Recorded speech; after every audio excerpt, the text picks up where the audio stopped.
Imagine pulling up to a property you own and something's different, something big, a brand new fence and gate have just popped up.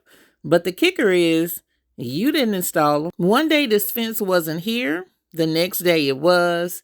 At first, I thought my eyes were deceiving me. I hadn't gotten a notification from our cameras in a minute. So I said, let me check the cameras and see what's going on. Because this is in a rural area and it's not a property that we use. We just have some houses stored there, which we'll discuss on another date. So I'm looking on the camera, I see this fence all the way around the property. I'm like, you have got to be kidding me. I'm tripping. Let's drive out there. Takes about 45 minutes and figure out what's going on.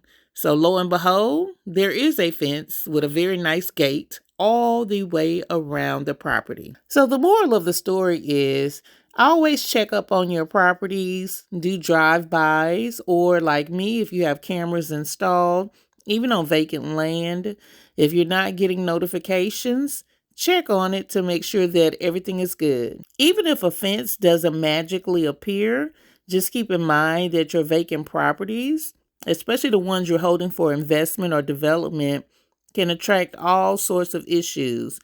We deal with illegal dumping, vandalism, unauthorized construction like this fence. So how do you protect your property? Here are a few tips that I have learned along the way. First, visit your property regularly. If it's a vacant lot, then maybe quarterly will do. If you can't visit, hire someone to visit it for you.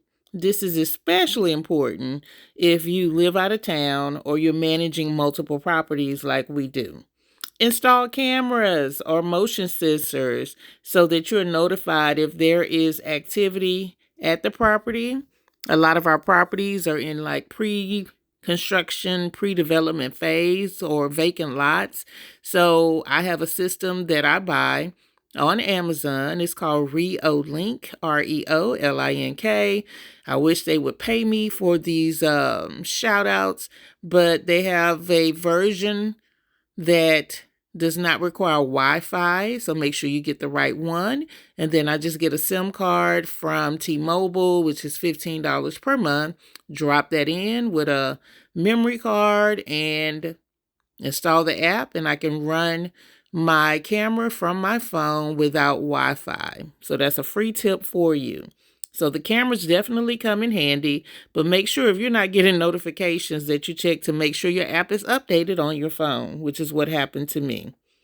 Get the note of your neighbors, because on some of our properties, our neighbors will call us and let us know if they see anything moving. I'm getting a phone call or a text message. So those are my tips.